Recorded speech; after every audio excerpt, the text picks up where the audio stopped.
There we Kind of go. looks like you have building blocks now or playing Tetris. I do what, huh? Where's Tetris? Your screen looks like that Your right zoom now. windows come in as gray boxes with lines through them for odd reasons. We can see your annotations bar and such. Weird. And it's grayed out. It says you can see. Yeah. Yeah, that's weird. Anyway. Not sure what that's there for and why it shows up and sometimes it doesn't. Yeah. A little dusty on my tablet. 1 second. Dust. All right. So again, some of you may have heard this this demonstration before, but if you have, just go with it. Try to maybe not answer the questions right away. Give the others who maybe haven't seen this yet a chance to answer. So computers, we've heard of the concept that all computers have inputs and outputs, but if you really want to understand it, all computers have a single input actually. There's one input on a computer. Actual input. What is that input? I want to take a guess. Is it one input? There's only one actual input. Yep. You're talking about binary? Related. Electricity. Electricity.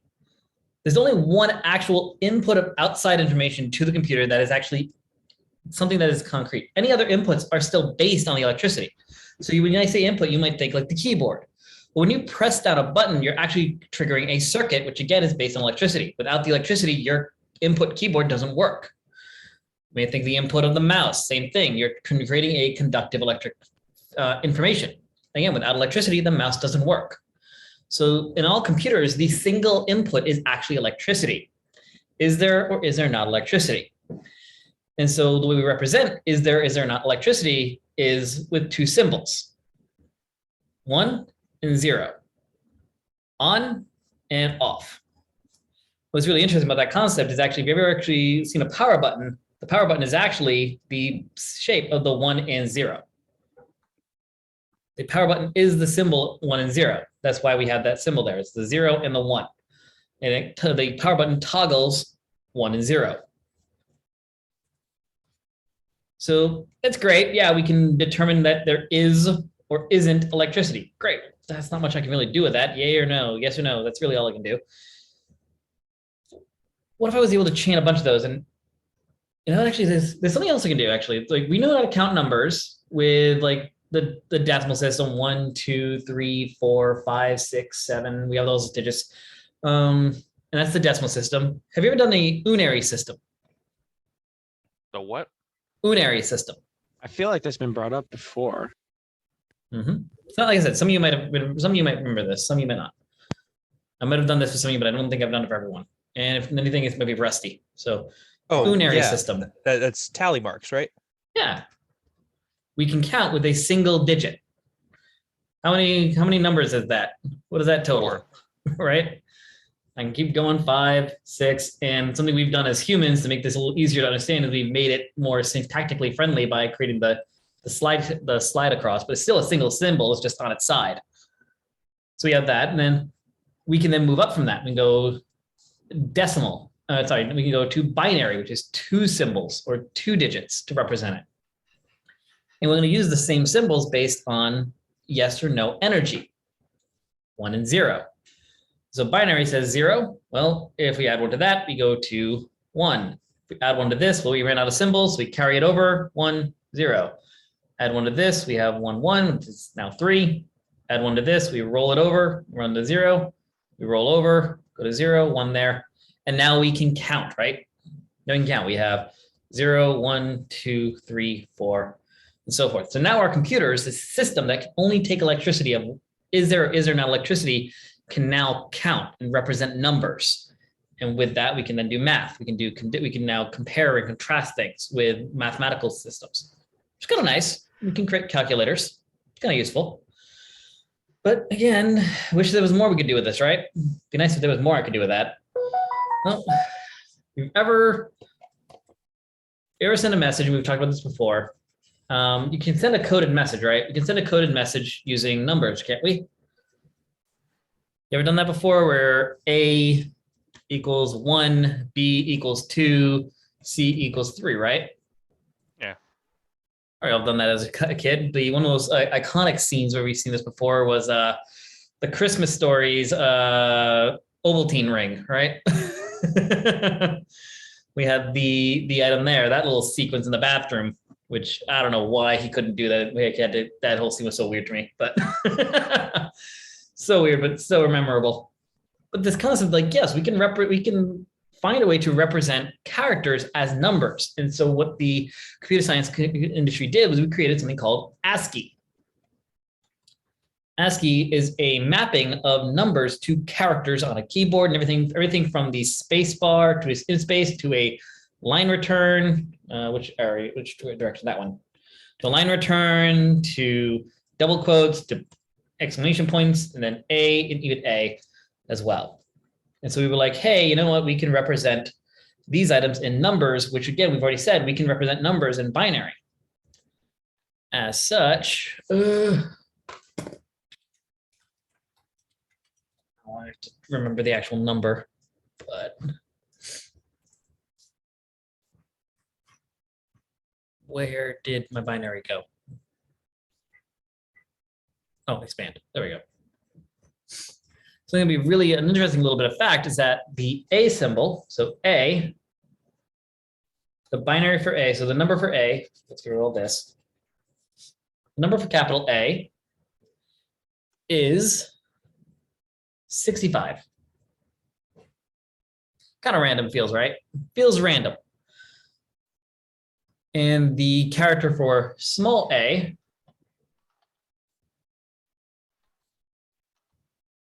anyone know? 97. 97, yep.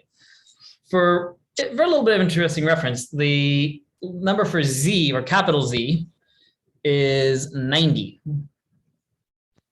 And the items in between, well, it's like, wait, what can be between these? Because it's only 7, like there's only 6 items in between. So it can't be the Special characters. numbers. Yeah, it's just some random special characters, right?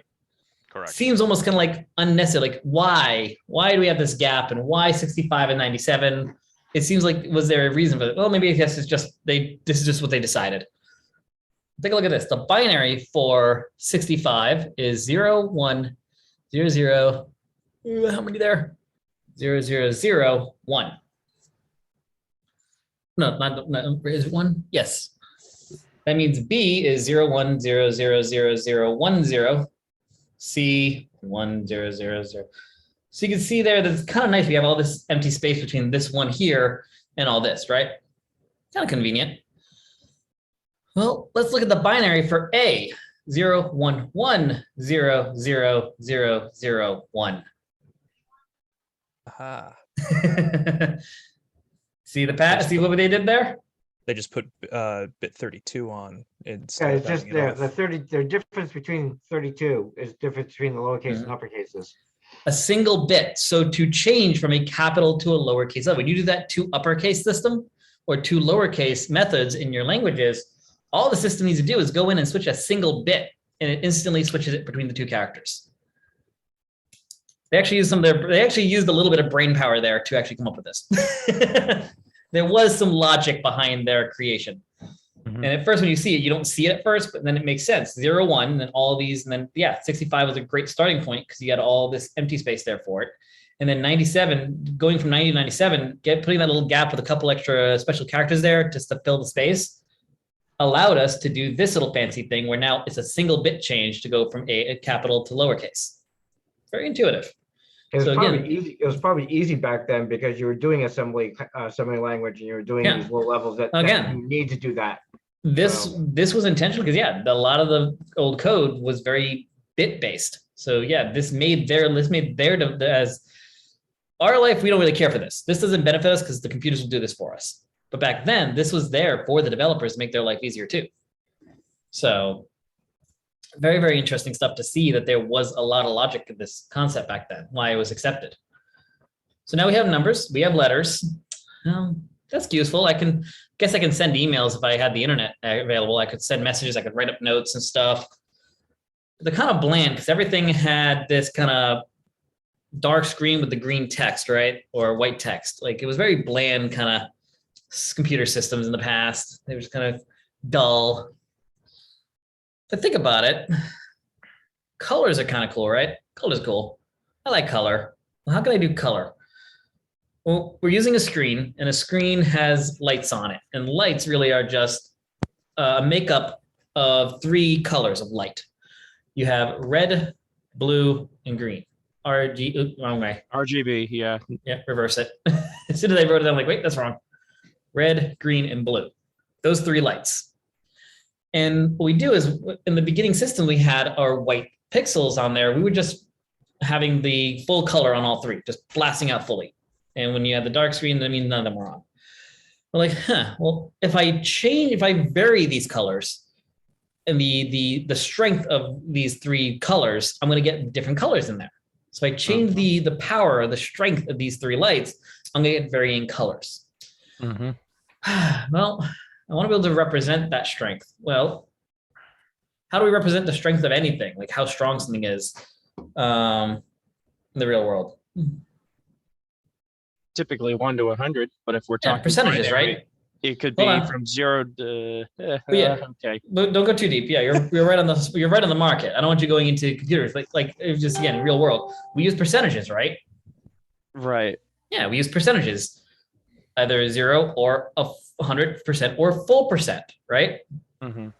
In binary, as you can think of, we have the 8 bits: 1, 2, 3, 4, 5, 6, 7, 8. We have the full bits here, and I'm trying to think how do I want to word this right. Yeah, we have all the bits here, and so a full percentage of a byte would be 1, 1, 1, 1, 1, 1, 1, 1, right? That would be full, and this would be empty, wouldn't it? Yeah. You could argue that. Does anyone know what a full byte is worth? 255. Yeah. That was like a speed race. Who's gonna get it first? I felt like that came in there quick. I almost made a joke, but 255 versus 0. Does this number seem kind of familiar at all? yeah. Very Yeah, familiar. Yeah, we do our RGB values, right? When we do RGB on like in parentheses, Jimison, we do 0 to 255, Yep. 0 to isn't it 255. 256 if you include 0? Well, if we include the 0, there's 256 combinations, but the highest Yes. number you can get out of it is 255. Right. This is the 256 bit that we don't see. If this was 1 with all these 0, that would represent 256.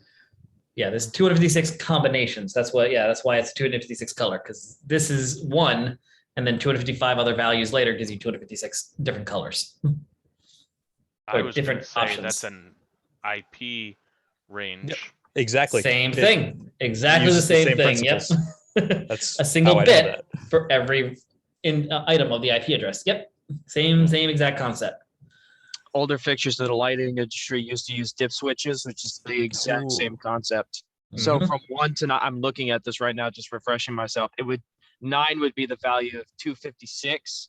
And of course, in how that technology works, you can only have 512 spaces. And so theoretically, if you were to throw all of them on, that would be the maximum range that you could get with them. Yeah. It's awesome stuff. It's again, this is when I started to learn this stuff, I was like, oh my God, it's all connected. It's Yeah, crazy. everything is coming together. Life is making It's sense. all there's reasons for this everything. Holy crap. Like again, even then, because these are 8 digits long and binary and stuff, this is also why hexadecimal, a 16-bit or a 16 character math number system works. FF, anyone know what that equals? 255. What? Oh, no, sorry. 16. Yeah. 255. No, okay, I did get it right the first time. Yeah, 255. This is 255 right there. Right, okay. That's why we can use FF, FF, FF for white. 255 red, 255 green, Blue. 255 blue. Wow, my mind is slowly just being blown. Just Both worlds are colliding. Yep. And so now we took a single byte, single byte for characters, and now using 3 bytes, we can represent colors of all variety of black, red, blue, green, grays, yellows, oranges, all of them, by just varying these 3 bytes between 0 to 255. By playing with these bits on each of these 3 bytes, we now have colors. So now we have text, and not only do I have text, hello world, I can now have text with color in it.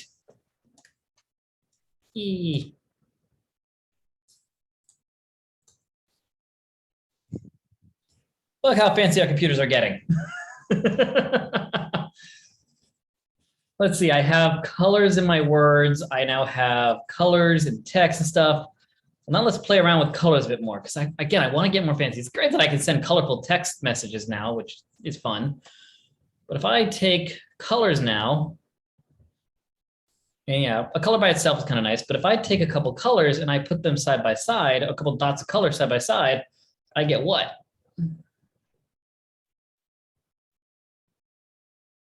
Oh, yeah. Images. I just made a picture, right? It's a bunch of dots, but you can see hopefully you see a smiley face there. That's pixel art. Yeah. But if I make a lot of pixels condensed, it just becomes a very nice picture. All pictures are a bunch of dots of color. Again, all these colors are, every single dot of color is represented by a 3-byte code of 3 colors. So yeah. 00FF00. And then let's do this quick. We're going to do really, really weird, but let's do it quick. Ugh.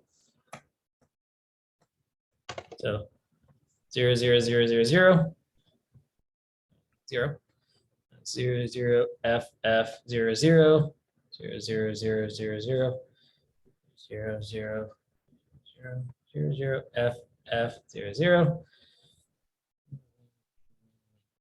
and then yeah, do a bunch of zeros here. So this whole row is all zeros. And then if I was to do 00FF00 the whole way across, and then a bunch of zeros as well, this would eventually do a blank dot dot, oh, not blank, blank blank dot blank, then square dot dot dot dot dot. So it's, again, it's a face, but it's not anything too fancy, but it would work. And that's where images come from. So now we have images just represented again in numbers, which again is all binary. Yeah, 1 or 0. So these are all the same concept, all evaluating down from this simple concept of is there or is there not power. Great, so now we have images. Well, cool, I can send pictures now. Well, what was the, if I keep using these images, if I start showing a lot of images repeatedly, rapidly, and start changing them over and over and over again, really, really quickly, what does it look like is happening? That's a flip book, and that becomes a GIF. That's Movie. that's film. Yeah. Yeah. Yeah, we got GIF, we got moving pictures now, we got moving videos now. So now we have the iconic Running Man, or the iconic the spinning thing that they did for the first movies on the person on the horse. It's just all movies is a bunch of images played at a certain rate called a FPS, or frames per second. How many images can we show per second? FPS in videos and movies and stuff. Even movies, I know a lot of people see FPS as gaming things, but it's also the same thing in movies. Movies have a frames per second. 24, Especially- right? It's about, yeah, that's On average, cinema. yeah. Is it 24, 26, something like that? Yeah, something like that. Like 30. Yeah, 30 is nice, but again, that's usually high quality. Yeah, analog film is somewhere between 24 and 26, depending on the Yeah, direction. yeah. Digital goes anywhere from 30 to 60, depending on how fancy they want to be. Right. Then there's 4K and all of that, and just Yeah, My exactly. monitor runs at resolution. 120. Yeah. To be honest, as humans, we have a certain frames per second where we won't actually notice a difference because just our brains can't comprehend it. Yep. And So- so many colors that our eyes could only accept, even though That there's too. more colors as possible. Again, same thing. We now just took this original technology of now images, and then we just expanded on it and made it moving images. Well, great, but I can't hear anything yet. So we have audio less. We just have soundless images. We have the old school black and white videos, or actually we skipped a couple steps. We have color videos with no audio. But what is audio? What is sound? Vibrations. Those are bits. Yeah. Waves, right? They're just waves. And if anyone's done math, especially algebra or calculus of any kind, we know that we can represent waves in certain mathematical formulas, right? Yeah. Sine, We can cosine, tangent. Yeah. Tangent, cosine, all that fun stuff. Mainly, we can definitely encode these waves into numerical values, and we know we can store numbers in computers. So there, we now have audio. We've added audio to our movies. What if I start saying, you know what? This movie's playing, but if the person watching it hits some buttons and that causes the movie to change, what do I have? Interactive entertainment. I have interactive entertainment. I have video games, don't I? I now have video games. And yet all of this is still boiled down, based down to this concept of 1 and 0. Is there not electricity? None of this is super fancy. It's still, we're just using the building blocks of simple, built on simple until we get complex. Complex is built out of simplicity. So the next time anybody here decides to put on a VR headset and they're now working around a virtual world, remember that all of that is still 1s and 0s. It's just new technologies built on top of the simplicity. So Saying we're in the Matrix. exactly, there you go. So first thing, so that's kind of the first introduction to this concept, is that simplicity doesn't necessarily mean you're not going to have a complex item or a complex project. So just because you may think that your project has simple methods or simple concept doesn't mean that the users can't use it in a complex or powerful way if they can't do complex stuff. Speaking of which, let's actually demonstrate some cool things here. Or interesting. I don't know if it's cool, but let's do something interesting.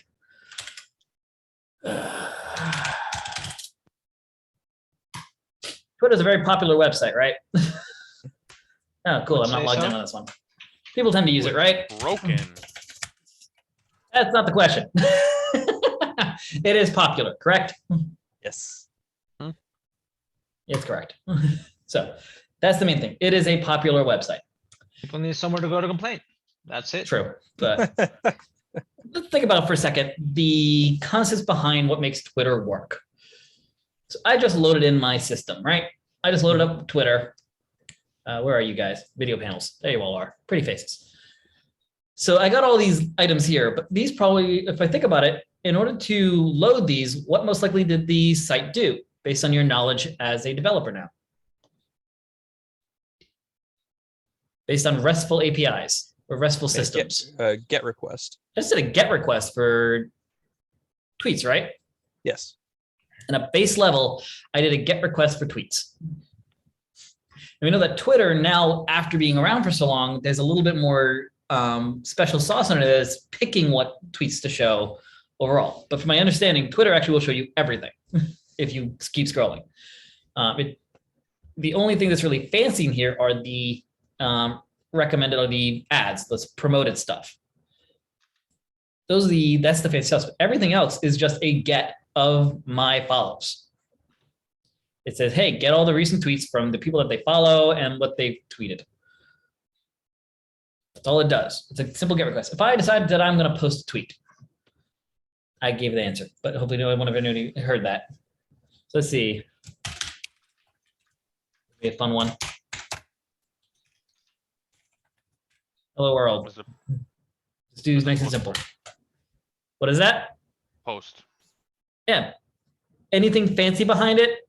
By my tweet. When I send that out, that is a simple post that adds it to the database. That's it.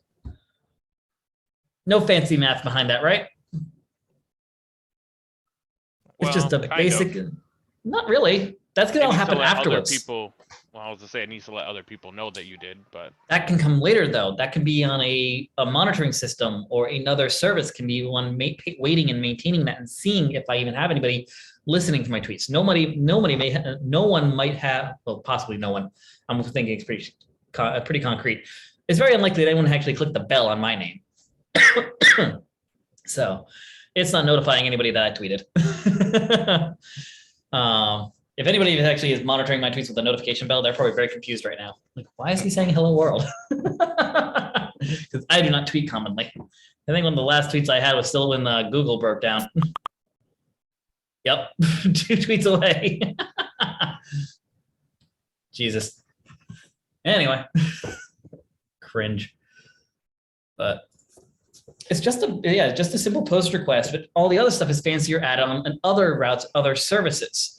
So I can guarantee my post request isn't going to trigger the notifications. There's likely a notification server or another server or another software on Twitter's backend that is monitoring for tweets And whenever a tweet comes in, then it will check to see if anything's happened, because Twitter has to respond to my post request saying, yep, I got it, it's good to go.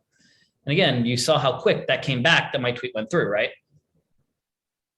So a background process is going to go ahead and decide if anyone needs to accept that tweet or be notified of it or see it. Again, seeing it, Twitter doesn't do. Twitter does that when you decide to go to your Twitter feed and decide to pull up, and if you're following me, it'll show mine. But that's it. That's part of the GET request. When I put a tweet out in the world, it's just a simple post request that accepts it, puts it in the database, says, yep, I got it, you're good to go. And then other services on the back end might decide to do more things. But as far as Twitter's concerned, as far as that tweet is concerned, it is a simple post request. If I go to one of you guys, let's see, someone that I'm not following, give me your Twitter handle. I don't even remember. What mine the 'cause heck it's is been even so mine? long. We're all great Twitter people. This is a great example. Trying to think. I don't even remember what mine is. Yeah, I mean, I think it's. I'm Sergey? trying to sign in right now and I can't. 'cause I don't Are you remember it. following me? Mine's JF Doyle 3, JF Doyle 3. So mine is Sergey's. So Serge ITZ and Zebra. I'll search yours next. I'm not there you following go. you. Cool. Okay. So yeah, I come into here and I'm going to click follow. That is again going to be a simple post request. It's going to send out a post request. It might send out, and it might trigger a quick email alert to Jim saying, hey, you got a new follower, but that's it. And really, it doesn't necessarily have to do the email system. In the basic version of Twitter, it would just create a alert or just add to the messages database or the alert entity that Jim has a new follower. So next time Jim logs in, he has a little icon saying, hey, you have a new follower. Very basic thing. So first off, post request to the follow route to follow Jim. That's done. In that route or in the front end here, it could then send an alert system. Most likely in that route, though, it'll trigger an alert and add a record to the alert system. And then it's done. Nothing else needs to be done. If Jim has an email account on file instead of, let's say, and wants notifications for new followers, then yeah, it'll add to a job queue to send an email or send to an external API a request to send an email to Jim. That's all it does. So those are your, if you really think about the follow system on Twitter, it's not that complex. Add to follow words entity. Add to alert entity.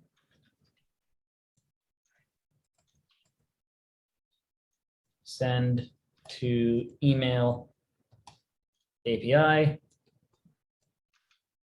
new follower. That's why I don't use Twitter anymore. Why? I finally figured out my login, and the first thing that was up on there was a spoiler. Oh man. And You got that's, Twitter. and when someone does that, I unfollow them. So do not spoil things. You learn how to use the mute certain words. No, I will unfollow someone who spoils stuff. I seriously do. I've had to do that before. Well, Besides, they I tend to didn't- it only use wasn't my a- Twitter for. It wasn't a direct, like, spoiler, but what they said just spoiled it.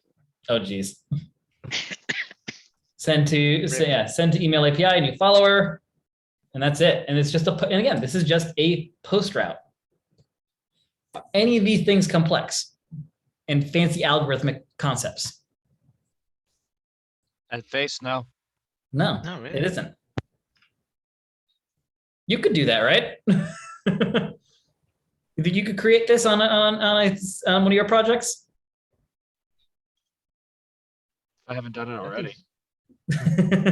Yeah, some of you may have already done it. But this totally feels doable. And this is Twitter, a site used by millions and millions of people.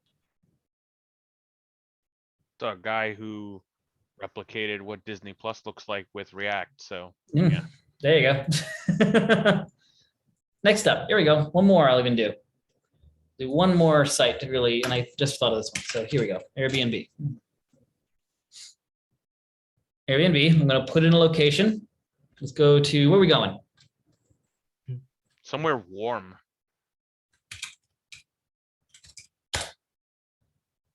We'll go Miami, Florida. We'll Gross, go ahead and Florida, say man. Then where? You just said somewhere warm. All Okay, right, you let's know go what? to Fine. I Texas. know where I'm going. No, I'm going. I know where I'm Oh, going. Aruba. San Puerto Jose. Rico. There we go. I'm going to my wife's hometown. Alright. Hey, that's my hometown. man. Really? You're It kidding. is. That's great. So there, I just hit that search button. If we think about it, what is in them? What is that? So I just sent in a query for a search. What is that? That's a put request. Are you sure? I put in a query for a Oh, search. sorry. That's a That's get. a get. Yeah, it's a get. It's a simple get request. And actually, if we go in and look at the inspect, we go to the network.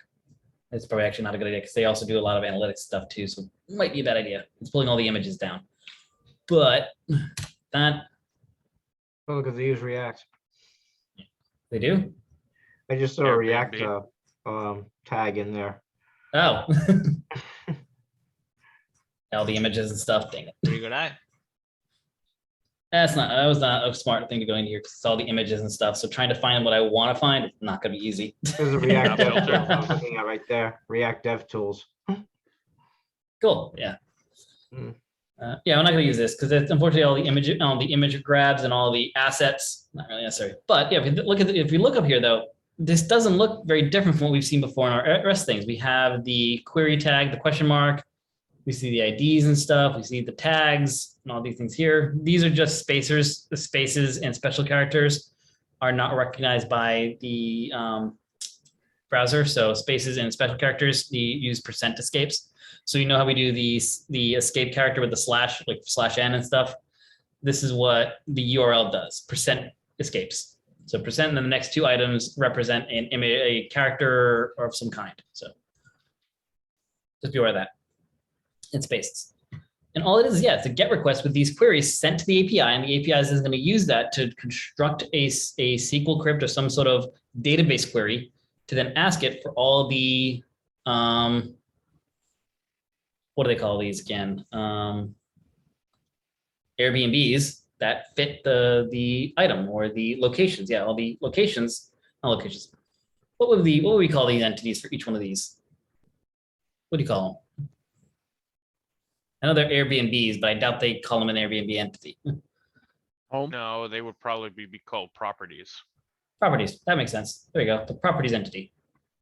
Yeah, we would just do a query to the properties entity. And I've showed you guys on the Geeky things how we can query by certain tags, right? And what we would do here is we most likely use something like in this case, I know, it's like, what it would do is would pull the, and this would just Property that be, matches its location yeah, field. and that'd be We're gonna based get everyone. on GPS locations. They could Right. do too. So they That would could probably be do an external GET request from another API, which they have embedded inside. in the back end, yep. So when I selected the Dominican Republic, the Santiago de los Caballeros, they most likely have a database or some sort of API that can convert that to longitude and latitude. And then it would just do a circle-based query on the database for anything within the range of those longitude and latitudes. Mhm. And then it pulls those items in and just displays them in a pagination and some sort of sorting. We don't know their sorting of how they sort them. I'm going to say that there's most likely a scoring system that they do, but because yeah, they have superhosts that have closest higher- to The your- reviews. It's closest to your to whatever your pin is that you dropped there. So you said you called the thing 130. It's gonna go ahead and try and pull the closest to that area. Usually, yeah, in the most basic system, yeah. I can guarantee you with Airbnb being around so long, they've added some more complexities to it. They probably have some sort of scoring system where they rank superhosts higher, and so they're more likely to show these. And they have a system to make sure that they pull a couple low and high numbers as well. Because if I'm guaranteeing that if I zoom in a little bit, I'll get more in this area. So if I go here quick and I zoom in a bit more, see how a couple more popped up that didn't show up before. Like this 40 didn't pop up at first, 35 didn't pop up at first. So there's also most likely some sort of ranking system, kind of like PageRank, where they order them as well, not just by location, but also by ranking. Right. There's a little, now this is where you could have a little bit, and that's where you can start adding some algorithmic stuff there. When you want to start getting fancy after the basic works, when Airbnb first started, yeah, it just pulls stuff based on location. That's it. It just pulled based on location, and then you could add some additional filters to then change the sorting, change the order. But in the beginning, it probably just showed them in order from cheapest to most expensive, or from the closest to the farthest away from your point within a certain radius. I have a question just based on their site and just kind of thinking about building our sites. If you were to shrink the window, would it look more applicable for mobile? Because I know there are some websites that do that. Well, yeah, because he said that there was the this is React, no? Yeah, I'm just curious. Well, 'cause again, that wouldn't change the RESTful API. That would change your front end. right. The API would still be responding. So again, the one thing to make sure you understand is that you're designing your API without really accommodating for whatever the front end is coming from, wherever the You're requests just are coming sending from. the information. Yeah. The front end just controls where everything's placed. Yes. Yep. And what it does with that data.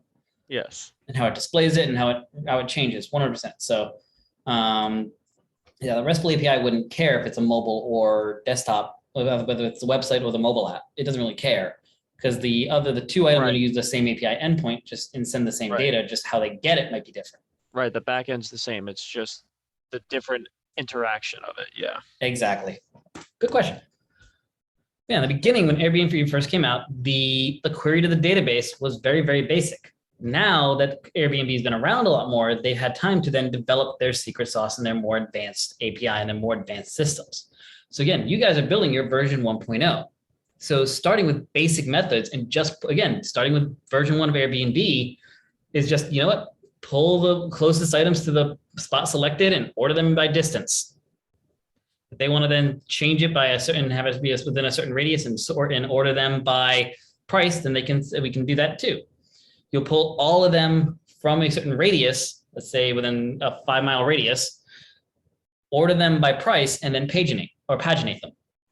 And so that's the other way of doing it. Again, no fancy algorithms going on in the beginning. Now Airbnb has some fancy algorithms with how they pull this stuff, because they're trying to do special things and trying to really be fancy with what they show. In the beginning, it wasn't. And that's where you guys are right now. It's very basic, it's why RESTful is such a popular thing. It just gets, posts, puts, and updates and deletes. To put and update, it's the same thing.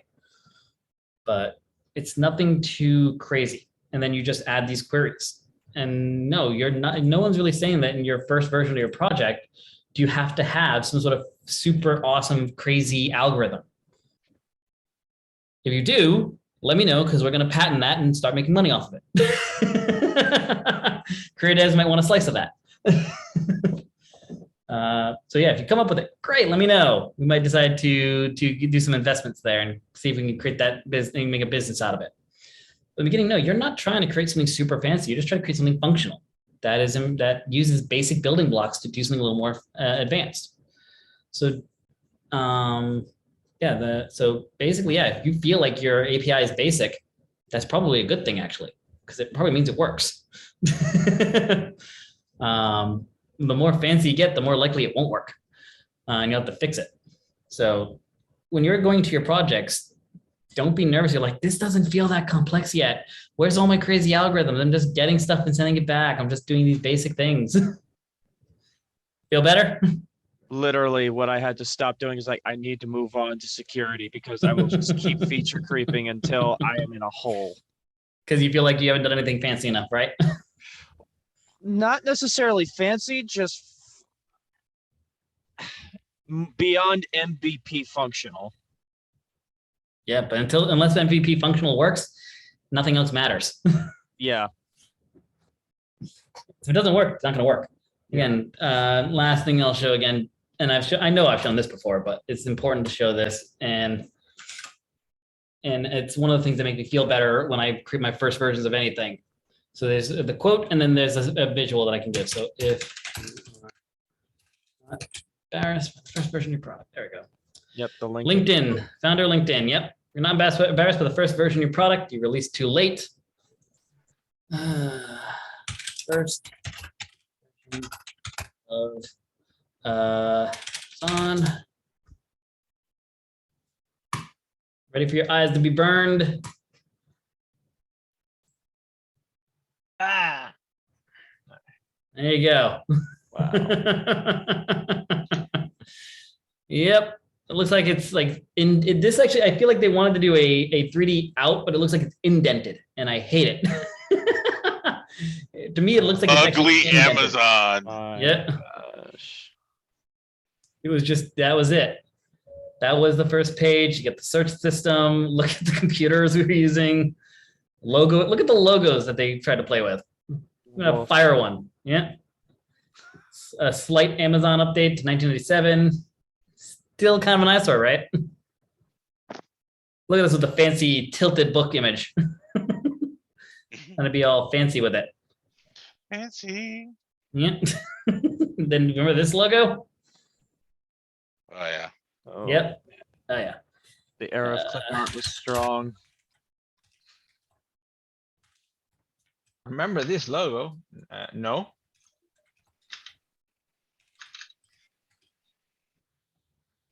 Images. Oh yeah, look at some of these. Yeah. Yep. Yep. The YouTube, yes. That's Look at the tabs. Look, tabs. We had tabs at the top. God. Yeah, this was, I remember seeing this once. Yep. Look at that thing. Just a random collection of just text, a mapping, texting, the texts of their tags. When tagging wasn't like the key thing to do YouTube. And there you go. Look at that one. Look at how the video is. Squares and like the bear, and we have this bar down here, and there's your related. So again, still tabs at the top. We loved our tabs. So never be afraid of your site. Don't feel like it has to be fancy. These sites that I'm giving you, YouTube, Amazon, all of these, they were so bland and gross when they first came out. And now, again, they're so popular and useful because of their simplicity, because they work. The reason why Amazon worked, even though it looked so ugly, is because it worked, not because it was pretty or fancy or any of those things. Yeah, it worked. It did what it needed to do, and that was it. They iterated off that. So keep it simple. All right. So anyone feel, hopefully you guys feel a little better about your projects and feel a little better about what you're working on, and can also maybe look at your project and remember to keep it simple, to do something very basic with it in the beginning. You don't have to spend like months trying to come up with the basic version, the version 1 version MVP of your project. You should spend a week coming up with what your version 1 is, and then maybe 2 weeks, 1 to 2 weeks building it. That's it for the backend. The backend should take you a week, really. Anything more than that, you're overcomplicating it, I feel like. Unless you get stuck. Okay, this is like a week's worth of like consistent work. If you get a bug or stuck or something like that, that doesn't include in the time. But you really shouldn't be spending that much time on the basic first feature of it. Don't overdo it. Make it simple, make it work. And once that works, we can then expand on it, make it bigger. Again, look at what we built for like Geeky Likes and even the car app. We didn't do anything super fancy with it. We didn't go into all the things that a car app does, a car rental app does. We didn't talk about insurance on car apps. We didn't actually talk about the during the rent or even after the rent of what we do with the repairs and stuff like that. We're not monitoring the repair status of the car, whether or not it needs to be repaired. Any of those things. We're just saying, hey, here are the cars that are available. I want to rent it. Great, it's out. Return it when you return it. We're not even caring about the time of the rental, right? We didn't actually deal with any of that really. At least I don't think we did. We just say if it is rented or isn't rented. All right. And then you can charge them once they return it, which hopefully they do return it. But that's the thing. As long as it works, we get our point across, we get it working. That's the key item there. That's what's important. All right, so there's that. And again, my main goal of this though is to showcase that basic building blocks is all you need to make something functional, make something work. So when I say that you guys can easily create a weekend project, you really can if you create something small and simple. especially if you also use templates and pre-made stuff and just use like, I feel like everyone here could make a Twitter clone over a weekend. Essentially, a basic Twitter clone, nothing, no recommendation systems, no advertisements, no, even if you, let's say we exclude adding notifications like the notification system, just being able to post tweets and then retweet them. That's it. I think that can be done over the weekend. A weekend for the a couple days for the back end, and then 1 day for the front end to make it just basic function, look basic visual. Would it be difficult? Would it take the whole weekend? Probably. But could it be done? I think it could be done.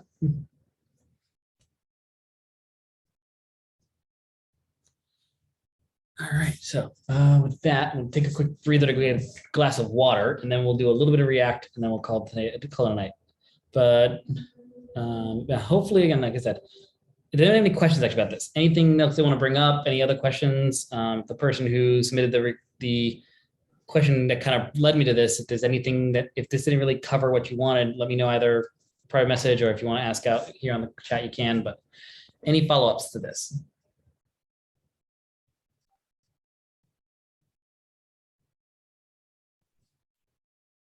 Cool. Oh, Awesome. Hopefully that inspired a couple of you to feel a little more happy about your projects, but yeah, give me like 2 minutes. I got to get a drink of water. So a lot of talking. Pause. say the 5 minute recording. break. Give a 5 minute break. We'll see. Yeah, it'll be about 5. We'll probably do more like 3, but yeah, there it is. Zoom. Yep. Yeah, we created the auth provider. Again, the explanation of this was that concept of being able to have access to this state object, auth and set auth, in multiple locations of the app. Since multiple locations of the app are going to know if we're logged in, and then have access to the token to be able to send and request make changes into the system. Instead of us trying to pass this information down multiple components from prop to prop to prop to prop, by using the context provider, we can just ask the context provider to give us this information. And you'll see how we do that within our auth systems here. First thing we want to do is a mini test of you guys. So we have 4 guys here. Let's see if you guys can do it. Make all 4 of these a basic React component. All right. You know what that is? 1 line each one. So nice and quick and simple. Nothing too fancy in them. Just the simple basic React components so that they can be loaded. Login form, and new user form. And register. So there's 4 of them. Login form, new user form, and register. Oh, the auth stuff. Okay.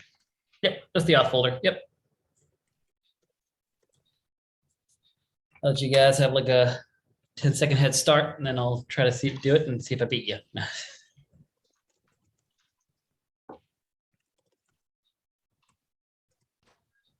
I'll give myself a bit of annoyance by doing this. Here. Here.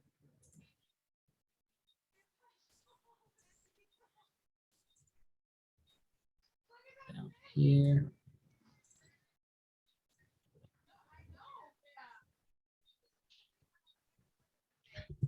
So you want us to make those components, or you Just want us basic. to just set them up? Yeah, the template, the template Oh, that we do. okay. Yeah, I the was basics. confused. I'm like, Yes, build out our auth system.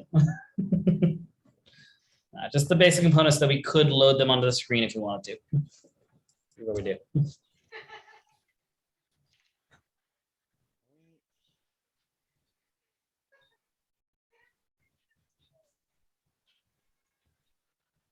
Got some laughter coming from somewhere.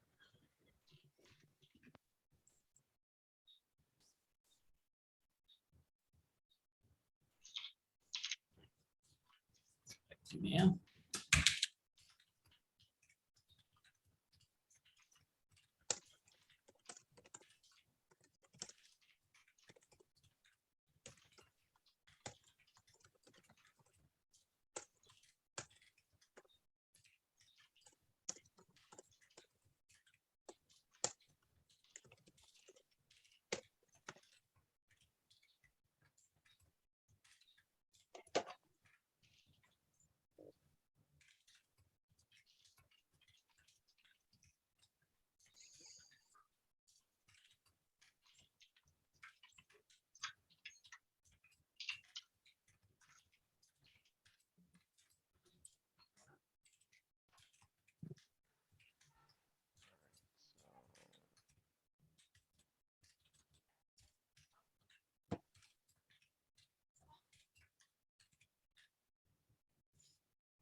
The hell?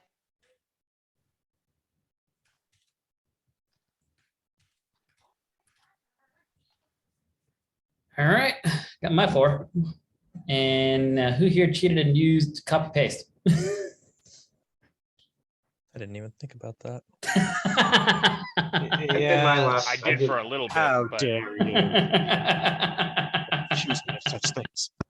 I did mine. I did mine all in the last class. Oh geez, oh yeah, I forgot, Jim. You cheated on that by doing it yesterday or Thursday. speed run strats. Yeah. Well, no, the main thing is I didn't want you guys coming because I want you guys to build that habit. I want you this to feel the second nature because I know a lot of you got to spend some time on your back end. By the time you get here, you might forget. So having this thing right here, this basic template thing here right here is burned into my muscle memory. So I never have to look up how to create a basic just component like this ever because I've done these so many times and not copy pasting that this right here is just second nature to me now. I don't have to look it up. I know how to make a basic just component. And then from here, I know this loads. And so now I can, if I start making changes and it suddenly breaks, I can always come back to this. I know this is my safe space. It's my safe point. This is a working component right here. And so it's a great starting template to jump off of into my more complex component when I start adding stuff. Because then I know if it stops working, then I know it's something I've added in here. And it wasn't the basic gist because before I started doing this, I would have issues because I thought I could create the whole thing from scratch and then I'd have something wrong with like this line, or I would forget to import React, or most commonly, this would be forgotten. There were so many times I just forgot to put this line in. It's so annoying that I would have so many errors just because I forgot to export it. A couple more seconds, we'll kind of make sure we get them all in. So they should all be identical except for the name of the method of the component was inside the H1 and then the export. All the files should be the same except for those three spots.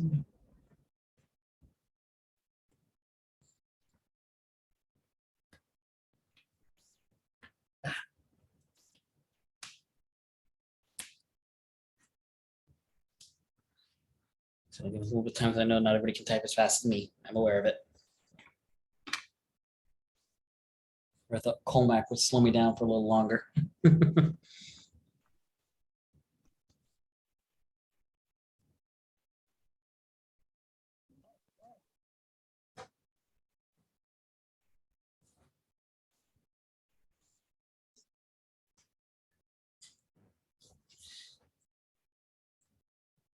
Does anybody need any more time?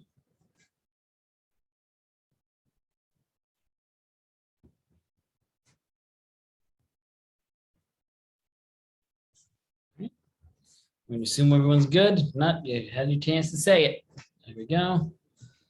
Have our login form, login, register, and new user form. So looking at these, I want to make sure I know exactly how these are working. So a login and login form is going to be inside of login. We have register, and because register is where we create a new user, our new user form is going to be inside of register. So that we can set up right away. We can do that right from step 1. So in here, I'm going to go ahead and import login form.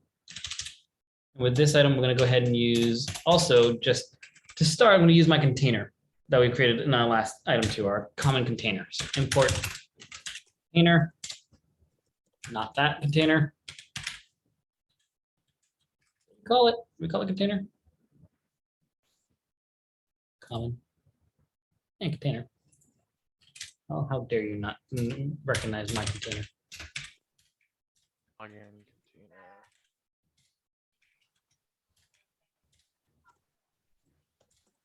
I'm just going to wrap everything in our container because it's the smart item container.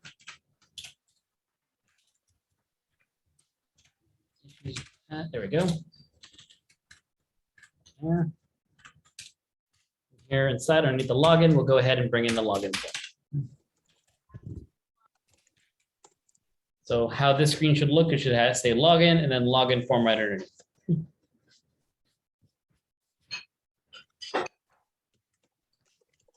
This exact same thing to our register component. but with new user form instead. So we bring in form, comment.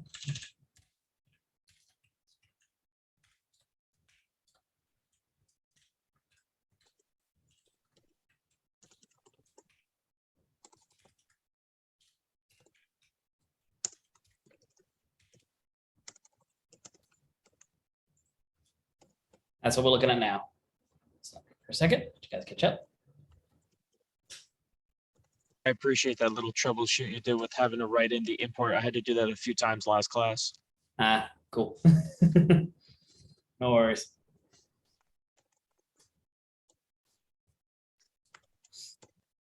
Always, yeah. If you start running into problems with when you're following along, feel free to mention it to it. I mean, we can work through you guys. If your system is behaving differently from mine, we always want to check in why.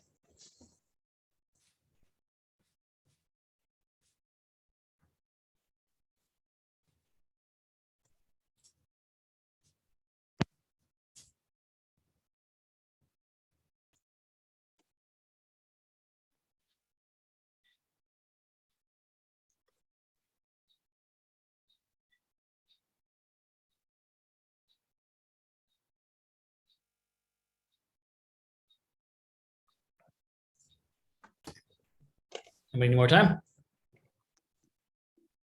Yeah, like just 2 more seconds. No worries.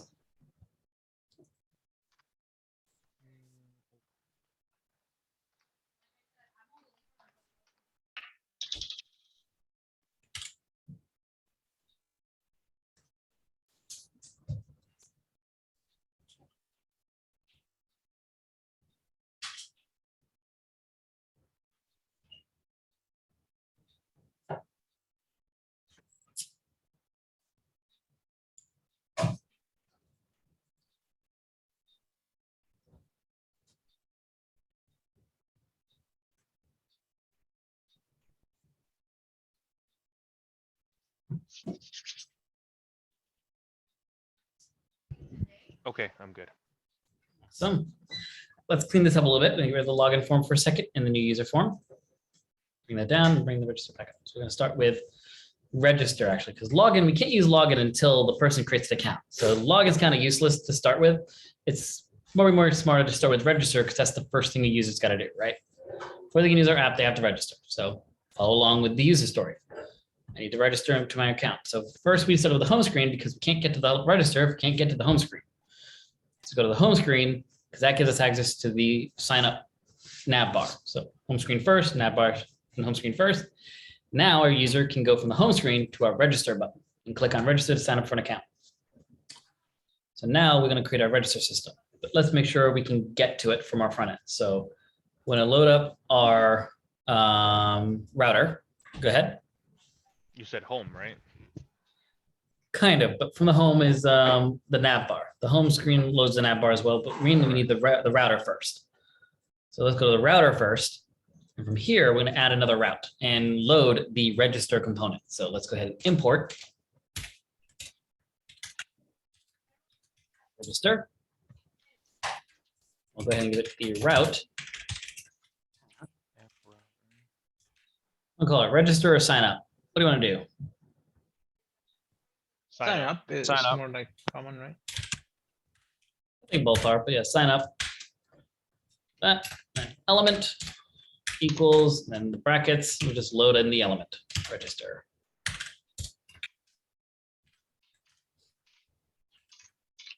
Yeah. Self-closing tag.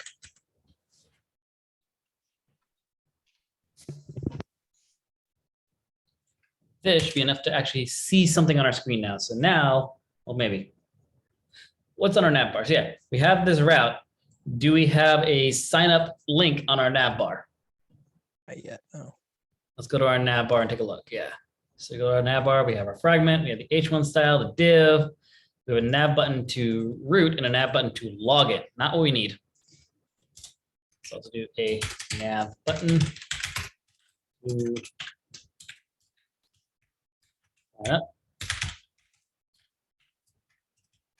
do we want the label to say? Sign up or register? Sign up. Sign up. Keep it We want to consistent. keep it yeah, I was just gonna say the same thing. Now, is sign up a Reading one my word or mind. 2 word? Here's the real thing. Sign up 1 word or 2 words. Yeah, Sign you can make it words. one. Two. It's 2 words. It's 2 words. And is it a dash or no? No, No. That, that's correct. like that? I don't know if it's correct. I think it's the valid. And again, I did double quotes and single quotes all mixed up. It's annoying actually to myself now. Getting very inconsistent. And I don't like it. So now let's go ahead and start our app. So npm start.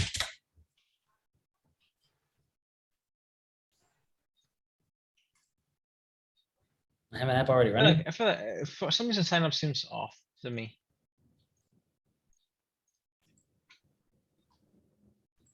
I have another app running. What is running? No.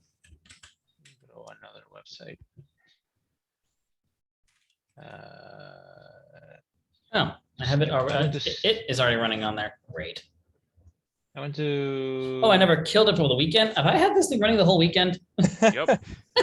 Me too. Awesome. Been there with my back end. It's like, oh, this has been running since last night. Awesome. That explains some of the slowness of my computer. Not. Doesn't explain this. mine. It just adds on to the list. I was gonna say it's not like Expressing adds that much processing. There we go. Yeah, there we go. Our sign up button's there now. So Sergio, you said sign up doesn't look good to you. What? No, no, Okay. no. I went to Reddit and then it says login or sign space up, just like you have it. So Okay. Yeah. yeah. There's a part of me went that feels like to- I've seen it sign up and with no space. I've seen it sign up with a space. I've seen it sign up with a hyphen. I'm like, I don't think And this. then I Yeah. went to CVS and they have it as sign in or create an account. So Mhm. create Yep. an account's a little wrong, I feel like. But yeah, sign up is Yeah. fine. So click sign up, and there we go. We got register and our new user form. So we do see that that works. We go back home. We're back home. Login doesn't currently load any component. It's just a blank page. And then you can confirm that by doing it. So if we go to sign up and I highlight, we can see we have all those things highlight. Go back to login, highlight. I got nothing there. So it's not loading anything here because we haven't created that route. So now we have our register, which that actually looks fine. But you know, I'm going to do something again, a little bit nicer for you. So let's run over to Unsplash again for a quick second.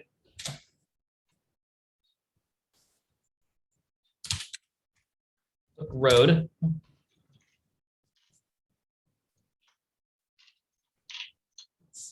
I don't want premium. Escape. Let's see what I like. Use this. Use this one, I think.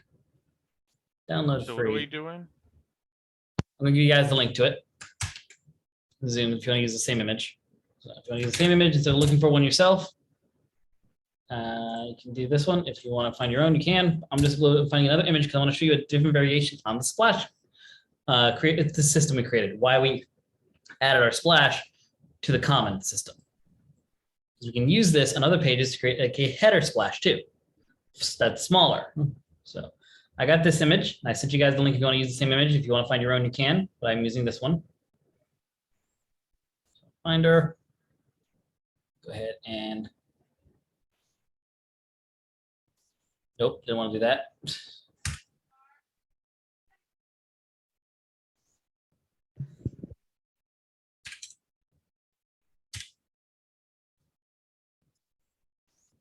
See all my you can see all my Unsplash stuff that I got.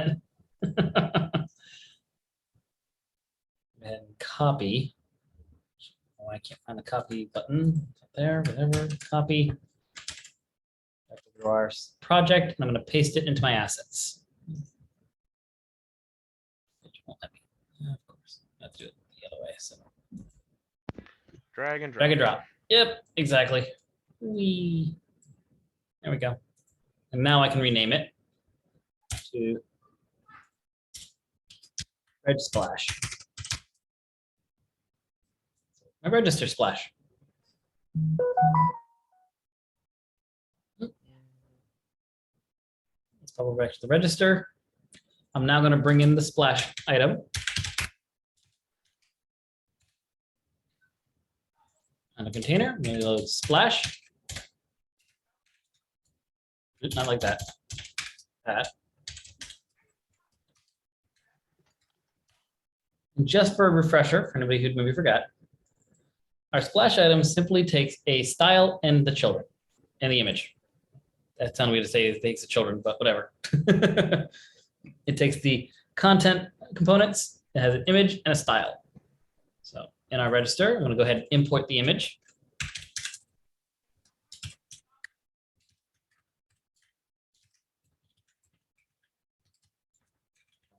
Assets, because we got to go back out of auth, back out of components into our assets folder, /reg splash dot.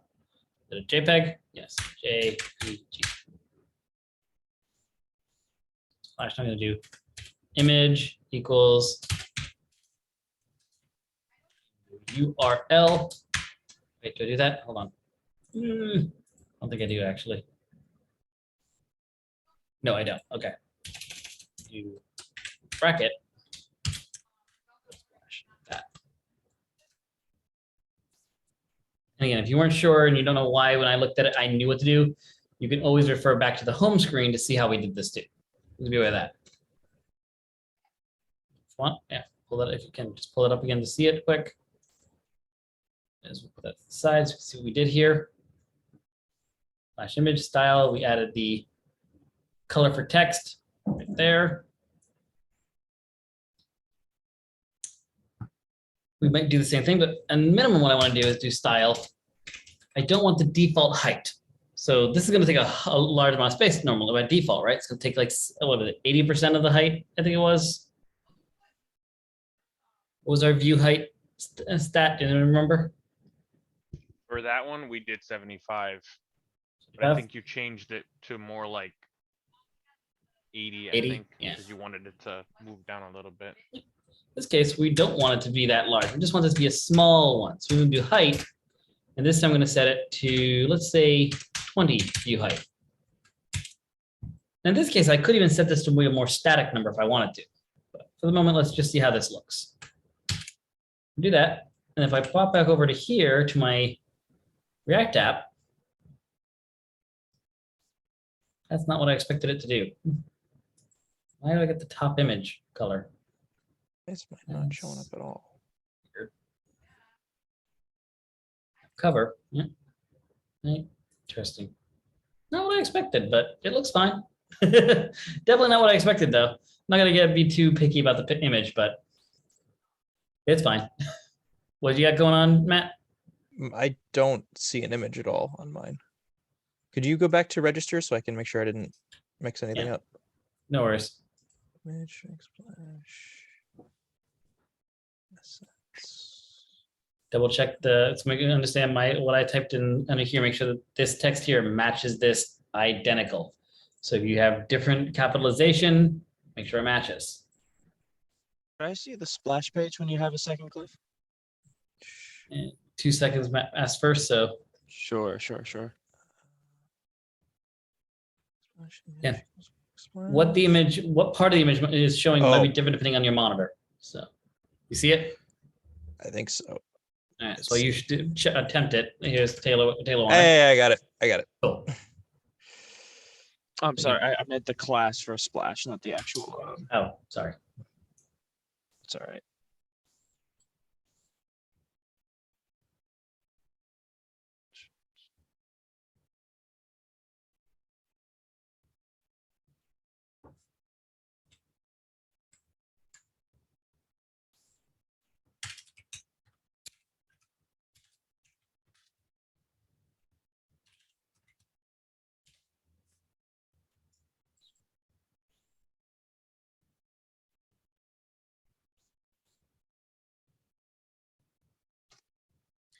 And What exactly did we update on the splash page? I apologize.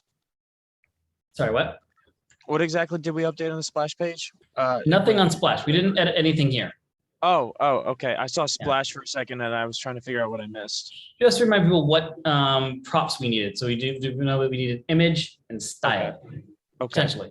Yep, we're just confirming what the items are. That's all. Okay. Also, I'm going to introduce you to the other thing because now that I did have the odd behavior of the image, I did want to show the other concept because I looked it up. I forgot about it.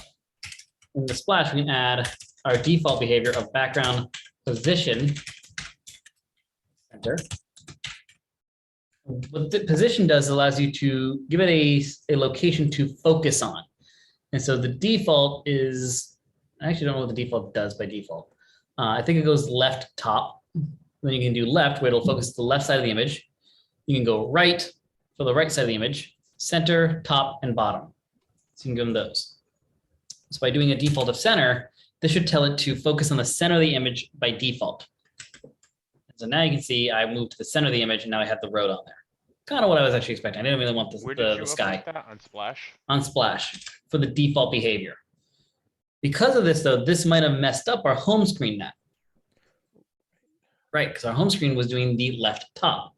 So what I'm going to do quick is check the home screen to see if that's changed, and I might need to add some more style to my home. So let's look at that quick.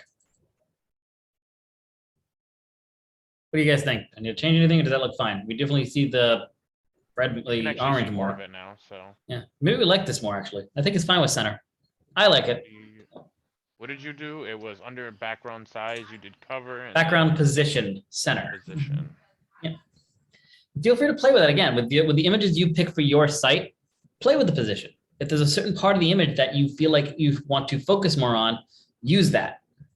So if you get an image from Unsplash where there's a lot of sky, you can tell it to focus on the bottom of the image so that you can focus on the bottom more. However, if you want the sky, you can tell it to focus on the top. So Why is mine not looking for that word? it won't if it's down here because it's not going to be, it's not doing stylization. So it's outside of the, just outside of div. So it doesn't know it's supposed to do CSS styling items, object things.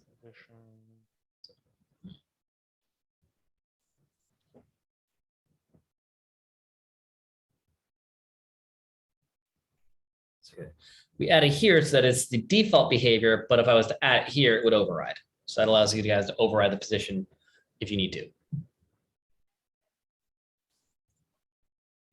Okay, so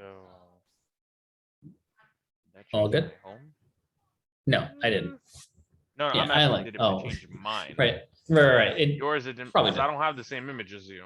right, I forgot that. So I want to make sure. Hey. Ooh, you know what? Never mind. It actually looks cooler. Yep. All right. So last thing to do, of course, if I look at my image now on register, my text is hard to read, so I'm going to switch that to white.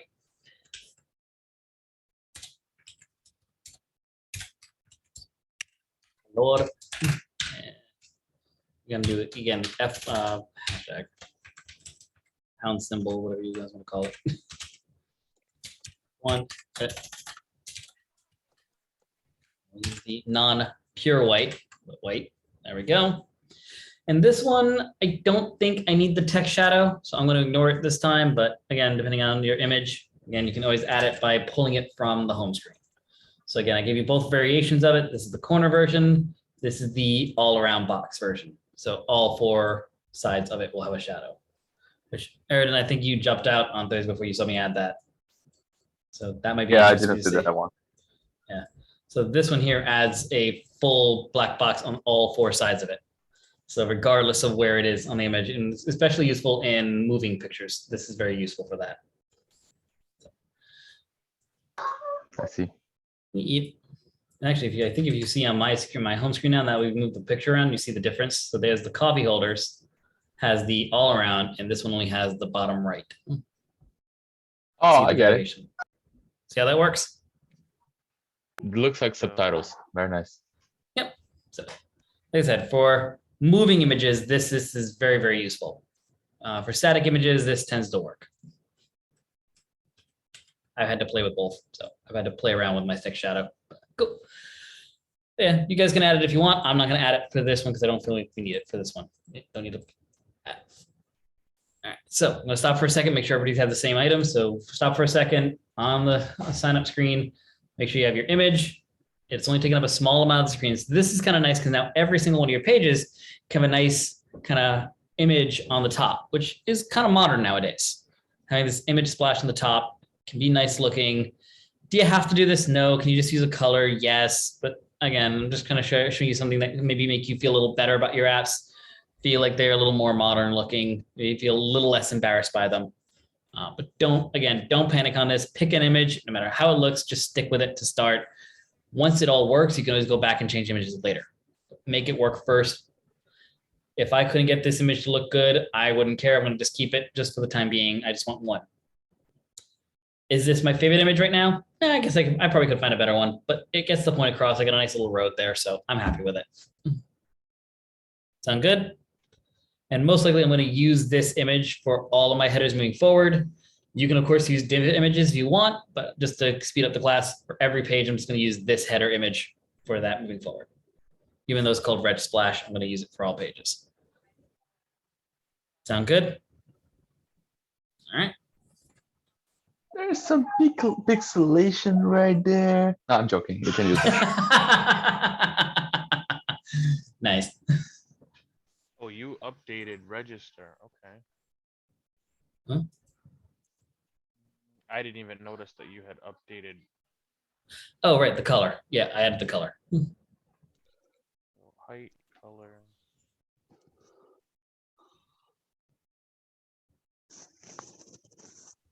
Like I said, on your app, you can mess with the heights. You can make this a little bigger, a little smaller. This is where I'm going to leave kind of that customization to you to make your site your own. Are a lot of you going to have very similar sites? Yes, I'm okay with it again, because this is really just to show that you can build something. And again, the front end isn't really showing what you can do. It's what your front end does with the back end, and what that functionality is what more important. So don't worry if your site looks very similar to a classmate's and overall styling. The goal of this again is that the back end is functional, that you can do something with your site. So you're not going through front end developers, except like I said, Aaron might need to make his look a little fancier, because I think he's trying to be a front end developer.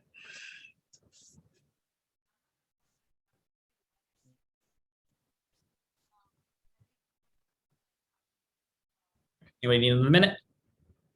Yeah, 2 seconds. No worries. Do you know if it's common to use context API now, or if there's people are still using only Redux? One more time. Do you know if it's common for people to use context API now, or they are still using only Redux? Context API? What do you mean? Context. Yes. Hook. Sorry, it's called a hook. Context hook. It's Hook now? Yeah, it's hooks. When Yeah. they first released, it was API. It was Redux, yes. No, it is. A lot of people are switching over to use context and use providers. It's really called provider hooks, because it is a lot simpler. Redux can be very dizzying. Unfortunately, though, you do have a lot of sites that are still legacy. So they might still be using Redux because of legacy, because their system's already very highly integrated into it. But taking someone who actually worked on a site that was Redux heavy and started, and now we started to implement some context hooks. It is nice to be able to pull away from Redux and switch from Redux to context hooks. I very much enjoyed using context hooks. Context is so easy. Redux It is. sucks. So, but yeah, that's why again, if you guys were actually going to become like a React developer and learn and go for like a job as a React developer, we would have to learn Redux, just because of the legacy systems out there and some companies that would be still using it. So, but since we're not doing that, I'm not teaching Redux, because that is a nightmare. It's not a nightmare, but it's a little more. It's one of the more complicated systems to get into. So, yeah, if you were trying to become a front end developer for React specifically, I'd probably have to teach you guys a little bit of Redux. But we're not doing that. So, context all the way. Providers, Yeah. context providers. Just because we're working on it, is there a way to zoom in less on the image? Not necessarily, because the zoom in is occurring for cover and to make sure it takes up the whole space. So it's making sure that the left and right sides and the tops and bottoms, so it takes up the whole image without warping the image. So it's trying to fill up the space while maintaining the aspect ratio. So Okay. unless you start using any of the other concepts like cover, contain, instead of using cover, you can use contain or specifically set the height and width, which then can cause warping or what do they call it? When something doesn't fit the screen, you get the white bars on the side. Letterboxing? Letterboxing, yep. You'll get the box. Yeah, you get those You'll have you'll have gaps in your image. So, like when you try to watch a landscape video on YouTube when you try to watch a portrait video on YouTube in landscape mode, you get the black bars on the side. Similar concept. Got that. Cool. So everything good? Everybody good? So we're only going to probably create a basic setup of the form. We're not going to do the full form setup yet. We're going to start prepping it because unfortunately we're getting close to the end of the class. We'll create the form. We won't be able to do any of the functions yet. So, first off, we need. Well, no, let's do this one. I think we'll do. Yeah, there's two ways to approach creating a form in React. There's creating the state first, then the form, and then there's creating the form and then creating the state first. So for this one, I think we'll do create state first. We'll create the state for it first, and then create the form. And on the other side, we'll try creating the form first and create the state afterwards. So in this case, we're actually going to the register system is the controller. It is the thing that is maintaining things, running it, and doing all the work. The form is just the form. The form should just display information and then relay this information back to the register system.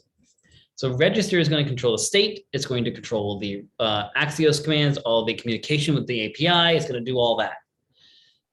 And it's going to pass that information down to the form. Well, you understand. So we're going to head and to work this again.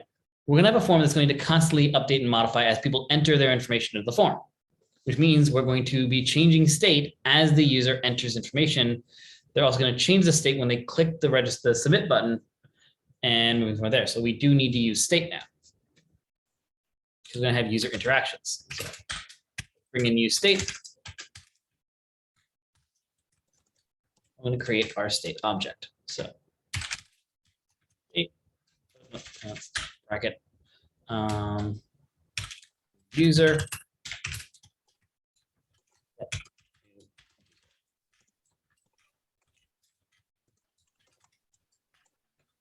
This is going to be an object of all the information a new user needs. Now, to know this, I need to remember what the Expressian API needs for a new user. Now, by default, we're going to assume that this is always going to be a customer. Any employees or admins are going to be modified later by someone else on the system. Yeah, we're not expecting any admins or employees to be registering for an account via the standard register screen. Later on, you can always create a admin registration screen that someone else is filling out on behalf of another person. So that'd be kind of the expectation. Like, since this is Matt's project, Matt would already be the admin of the page by default. He would most likely go into the database and make himself admin. Most likely. What would happen is that, let's say Matt decided to hire Travis to be one of his employees. Hopefully you don't mind, Travis. Depends. I guess it depends on how good Matt pays. Don't do it. He knows I'm broke. Oh. Well, I would assume what happened is that Matt would go into the admin section of our site, go to the add new employee, and fill out all the information for Travis on that screen to then submit. And that would make Travis a new account as an employee level role. We wouldn't go through the standard registration screen here. This screen, we're expecting this to be the user's registration screen for a customer of our site. Make sense? All right, cool. So that's all we need to know. You know what we need for. I mean, you could also make yourself an admin portal page to do all that work. Well, that's what you would do. That's what I'm talking about. Yeah, that's what I'm mentioning. Which we'll see if we have time for that. I don't know how long we'll be in React before you guys start doing interviews and stuff like that, but we'll see how far we get into. Maybe we'll create a mini admin portal. We'll see. But, hoping that at some point we can do a check on the user's role. We'll see if we can get to that. So new user, set new user, use state. If we go back to our API, what do we need for a new user? So we have the user and as well our customer or customer model. So it's both a user and a customer. So we can do both things in one shot. We're going to create their login credentials as well as their profile. Remember that. Just like we did on Geeky Likes. We create their account, their login credentials plus their profile at the same time. So you want to get both bits of information. So the user role, we needed the email and the password, right? For customer, we need a name and then a license number, it looks like. What is member? What is that? That would be for a membership thing that I hadn't implemented yet. So currently, I'm guessing by default, I don't need to provide that, or do I need to provide that on the request? Let's see. Is it in the constructor? It is in the constructor currently. Let's look at the, if I go to the controller as well, we can also look there too. Customer controller, post, where is it? Post mapping, customer.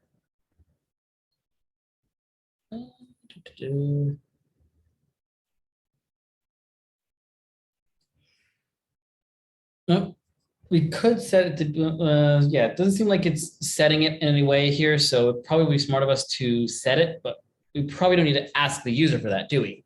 Do we need to ask the user if they're a member or not? Should we ask the user if they're a member or not? If we're making a new account, then it's safe to assume they don't have a membership yet. Yeah. So we don't have to ask the user that, do we? We can set that in the back end by default, right? By just setting that state by false and not providing a field. Mhm. So in our front end, we can go ahead and start with these. So first off, email. You know that one. We set that to blank from the beginning. Bleh. Password. Again, blank by default. We can then add in name by default. And really, we can also do this. First name, F name. This is a common thing to do. Blank and L name. You can always combine those when we go to send it to the back end. But this creates two separate input fields for first name and last name, which people like to do. So you just ask them for their name and give a blank field, you're likely only getting a first name. It's kind of not great for car rentals. We kind of want their last name. So L name. We have member, or what is it called? Membership? Is member. I think Is it member. Yes. We can just set that to false by default. And so what we can do here is we create this field. We have this field in the state, but we never create a field in our form for it. And so when we send this to our backend, it's already there, ready for us to go. And this is something that can be happening. And now this is going to be now in the back of your mind whenever you're visiting these sites. How much hidden data or how much hidden information or what's happening that you don't see? And a lot of sites have hidden input fields that pull data and store it for the submission thing. They have hidden data that you don't see. And again, some of you probably remember this from some of the Darknet Diary podcasts you've listened to. Again, there was that whole thing with one of the prime ministers, right? One of the countries where they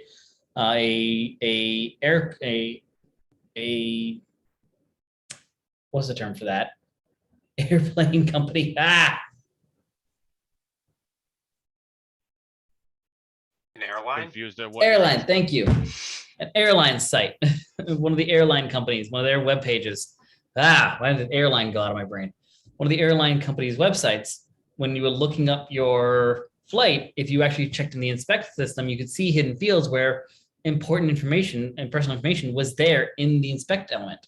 You know, pulling the old, what is it, South Carolina hacking or Georgia hacking? What was it? Alabama. Alabama, that was it, the Alabama hacking skill.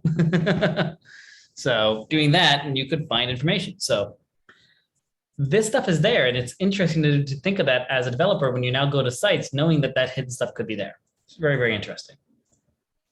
So is member, and then last but not least, we have license. What's the field again, though? License number. I Number. think. Yes. Yeah, license. I hate the word license. I just feel like I spell it wrong. It is hard. That is a hard word. Surprise. Oh yeah, and license number sometimes can have characters in it depending on the state. So we'll go ahead and make it a string. Not to mention that license numbers can also start with preceding zeros. And this is a key thing to remember in the back of your head. If you're not doing math on it, make it a string for most numbers, especially because we want those preceding zeros. If you make it a number any leading zeros are immediately eliminated. That's what the Burger King app did. Oh God. The bigger Burger King app said enter your zip code, and if you entered 02904, it would just think it would be 2904 because they took it as an integer and not as a string. Love it. Brilliant. Love it. Love it. See, even And the other thing Burger too King can is make those this- mistakes. The other thing too is I think, they were based whatever they were based out of, because their zip code numbers were like 1092. Right. Oh, it They wasn't didn't know old. about leading zero zip codes yet. Again, that's the thing to keep in mind. Like so again, if you have a bug in your code in your projects, don't worry about it so much. Even companies like Burger King can make dumb mistakes like that. So their So. code is as bad as their food. Hey yo. Nicely done. So that's all these. So this is all the information for a new user to create a new user account. So we get their login credential, their login information for the user entity, and we get their profile data for their customer record. So that's what you want to do here. So always be aware that you can get the data from multiple entities in a single item. And we can even send all this data to any endpoint. The endpoint only cares about the keys it wants. So we go to create the user account, even though we can send all of this data to the post user record, the post system is only going to care about email and password. So it's only going to pull those keys. All this information is ignored. And the reason why these systems do that is because otherwise malicious users could just send requests with a massive amounts of data in the body. And then all of a sudden our systems crash and break. And so that's why it's very important that RESTful APIs only care about the keys that matter to it. So if you send extra data, it's just going to ignore it. Good. So got that all good there. All right, so that's all that. So this is the item here. We're going to add a one method or function to start. My notes quick. 2 seconds. There it is. Cool. That's going to be our const update form method. And this is what this method here is for, is whenever a change to any field in our form changes, this method can be called to change state. And so what update form needs is to know what field is being modified. So which field am I changing? And then what is the new value that field is getting that I should change it to? And so any field in our form is going to call this method to be able to update the data. And to do that, we're just going to do our set new user. Again, how we do this, the thing to remember is that new user is a constant value. So we can't change new user. We're not going to modify the contents. We're going to replace new user. So new user is going to be replaced with a brand new user. We don't want to lose all the other information. So we have to first bring in the old information. So I'm going to use what we did back in our style systems. We're going to use the spread operator on our new user, our current new user, to bring in all the current values of what new user currently has. And then we're going to overwrite the field that was sent to us. And this is using that bracket notation for objects. Remember, objects have dot notation if we know the key, and then bracket notation where we can give it a string if the field is dynamic. So we're going to use the same concept here. We're going to use bracket notation with the field that is a string of the key we want to replace. And we're going to set it to that new value.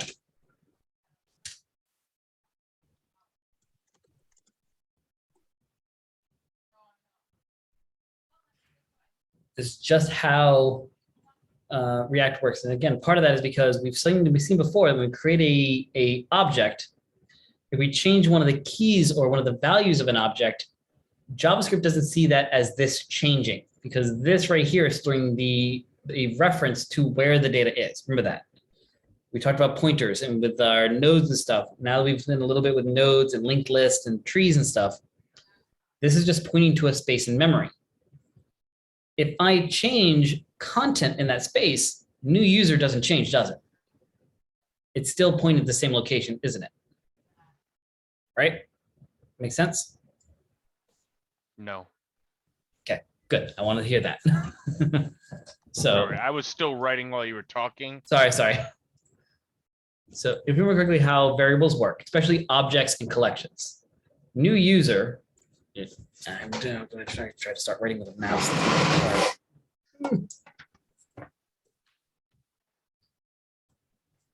New user, what it actually does, it equals, again, a memory address of where the data is. Somewhere in memory is a chunk of data with, email, data, password, and data. When I change, let's say, the password, so let's say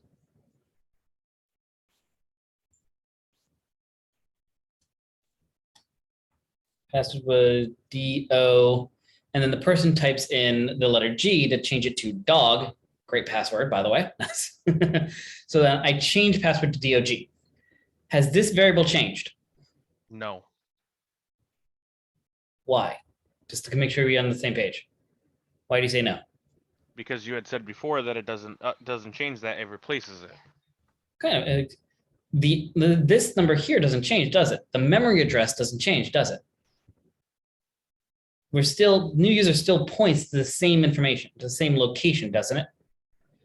Even though the data Variable's here still changes. stored in the location, but where it gets the information, I guess, is what's changed. No, the where doesn't change. What's there at location changes. So what's here changes, but the where it's located doesn't change. And so new user's value, which is the location of the data, doesn't change. That's what I'm trying to say. The contents of that data change, but the location stays the same. And so the memory address that new user is storing does not modify. So if we were to just give it some sort of random memory address, we could just say it's FA032. That's where in my RAM this information is stored. When I add the G here, in standard JavaScript code, not in what we're doing here, not what's going on here, sorry. Not what's happening here.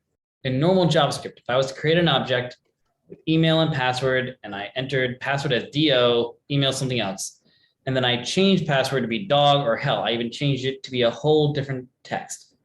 I changed it to be 1, 2, 3, 4, 5, even a better password. This did change. You can say that, yes, the content here changed. But did this change? So I guess maybe that's what I don't understand. So you have new user, right? Mhm. And you said that this is the current memory address. Of where all the data is. Yep. Correct. Would it not, when you do another one, it saves it as a new piece of information, and now instead of this pointing to this, it now points to this. So doesn't that change the memory where it is? And then this eventually, now because it's not connected to anything, this just fades away. What's interesting, actually, I think what you have is what we're doing here. What we're doing is that, yes. What we're doing is making sure that the memory address changes. In normal JavaScript, if we're not doing this behavior here, that doesn't happen. Okay, so I understand it in reverse then. Yeah. If I was to do over here, let me just do this quick. Just make sure everyone's on the same page. New tab. Do node, enter. It'll do as soon as it boots up. Why are you taking forever to boot up? If I do const J equals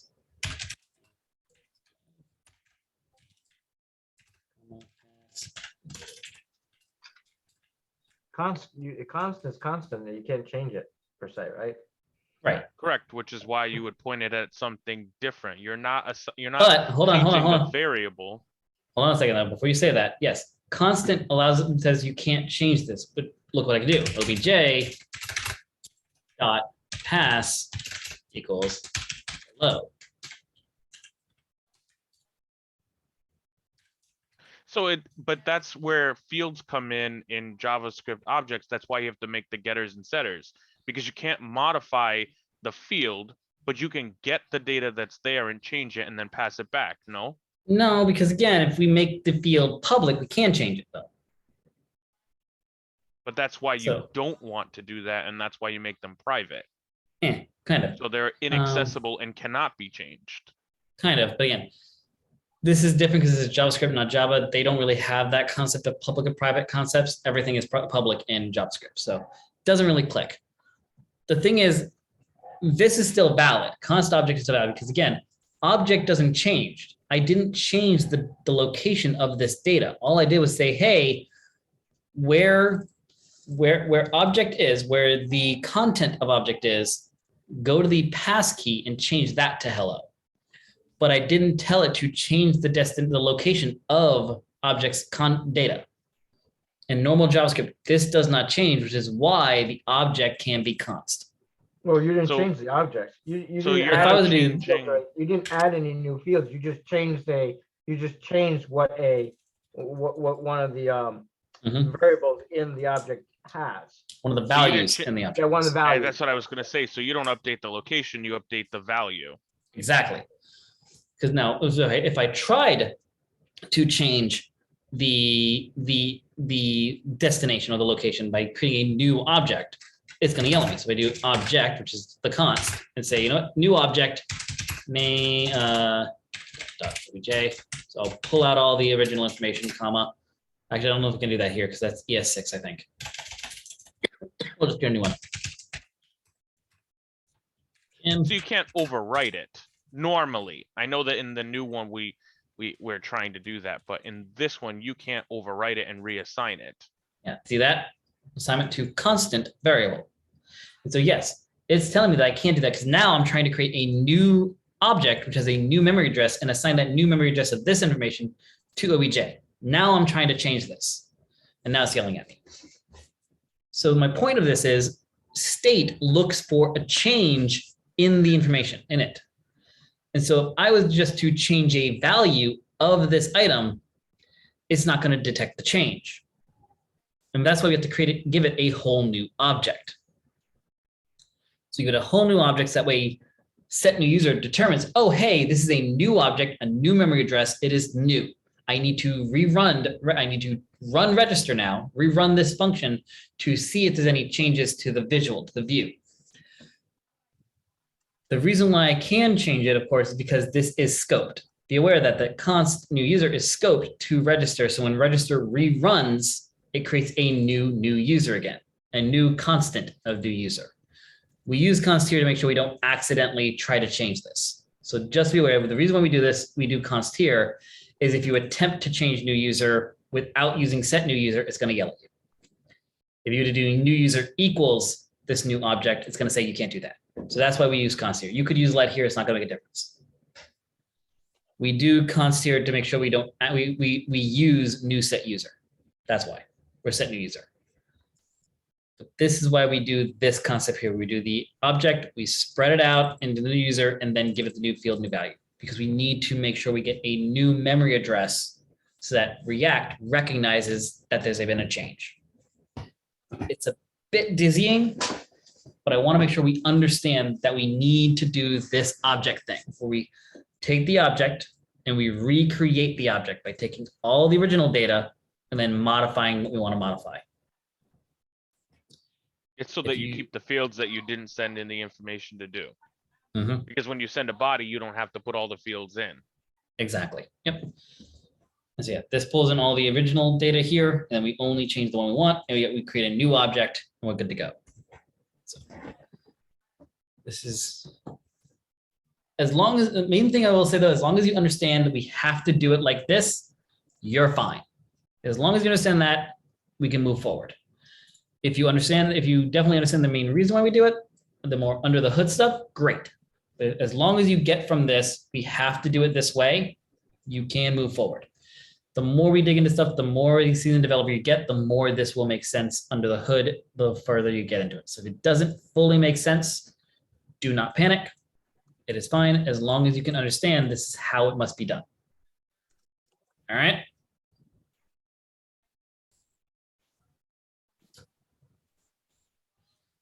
What time are we at? 9:20. Isn't that kind of like when we have like a private variable in Java, we have to do setters and getters?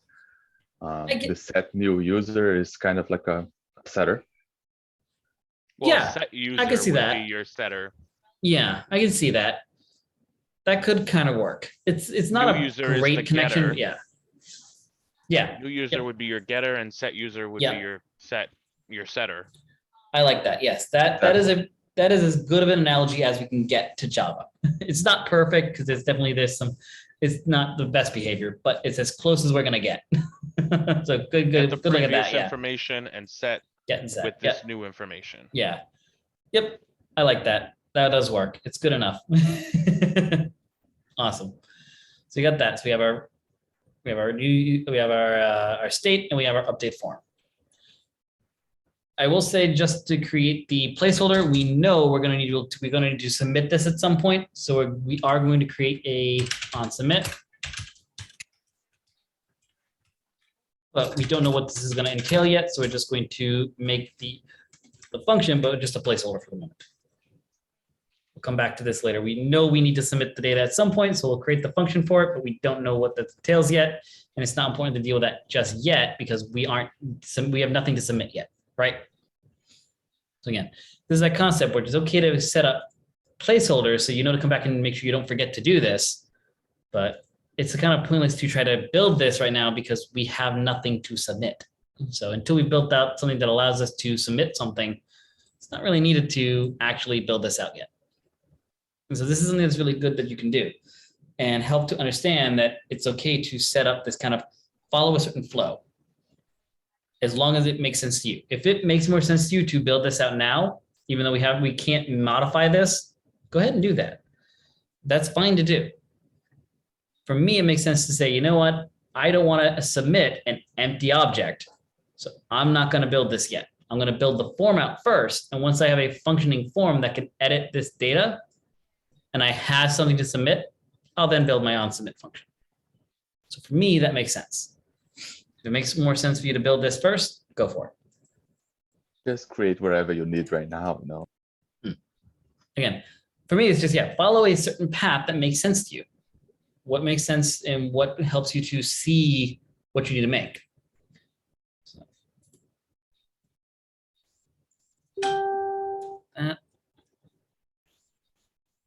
that's it. And so what we're going to do now is I'm going to pass this information on to new user form.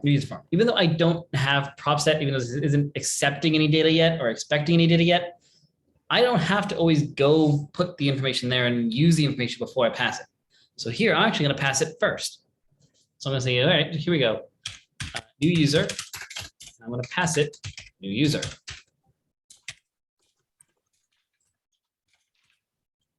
Let's do on change. Do an on change method or prop. I'm going to give it form update. It's called update form. Update form. Sorry.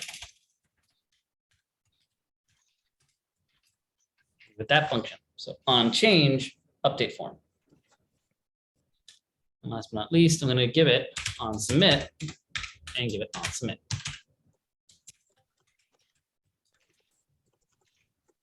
To make this clean, I'm going to put them on new lines for you guys. Yeah.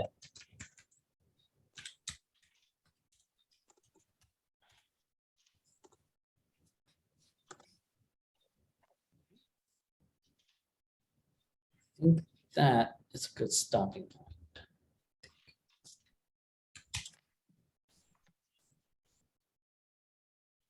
And tomorrow we can actually build, not tomorrow, Thursday we'll actually build out the form.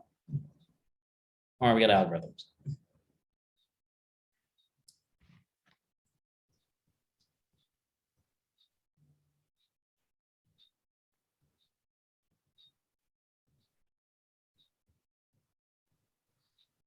Yeah, I might actually decide.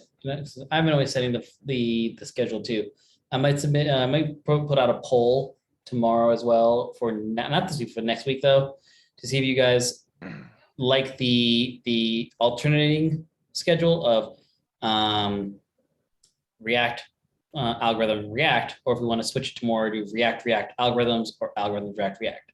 So I am going to submit that as a poll for you guys to see if you want to switch that up instead of having this gap between the 2 React days. You want to do React algorithm. So Monday, Tuesday, React, algorithms on Thursday, or if you want to do like Thursday's first day of the week and do React Tuesday and Thursday. So you have that day in between to catch up on the React stuff. So I'll put out a poll to see what you guys want to do for the schedule, because I know I picked it. Maybe it doesn't really fit for you guys. It seems a little dizzying to have the gap or not. But if you like the setup, go ahead and vote for what we have currently. I'll put that out tomorrow. This week will stay the same, but then yeah, I'll have the form out so you guys can vote on that. So, and if you guys change it, we'll change it next week. Sound good? Mhm. So I was just thinking about that. Like, probably wouldn't be hurt to actually maybe finish this up tomorrow, but too late now. We already have the schedule. Make a poll of all the combinations or permutations of those 3 things. It's only 2 of them, 3 of them, I think. 3 of them, yeah. Yeah, only 3 of them. So yeah, sure. Sure. Well, Just which day is algorithm? Monday, Tuesday, or Thursday, and the other 2 fall around it. So like Yeah. React. No. No, we're not doing that. You guys have to have an algorithm day. Make sure you guys get better at them. React algorithm, React.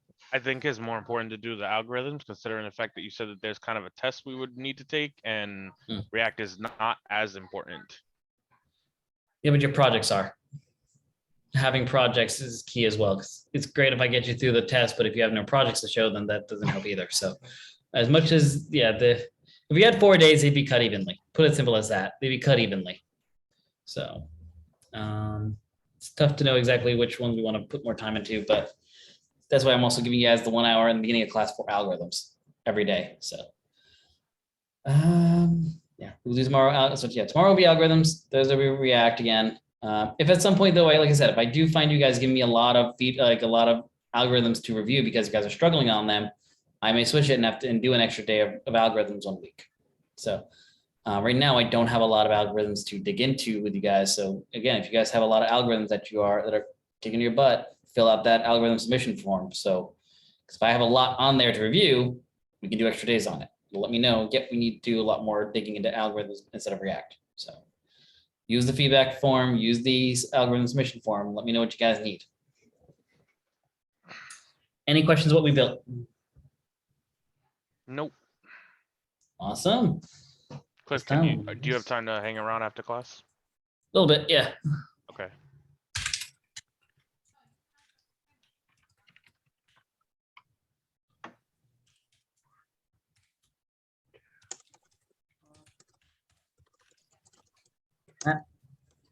And good. Go ahead and stop the recording.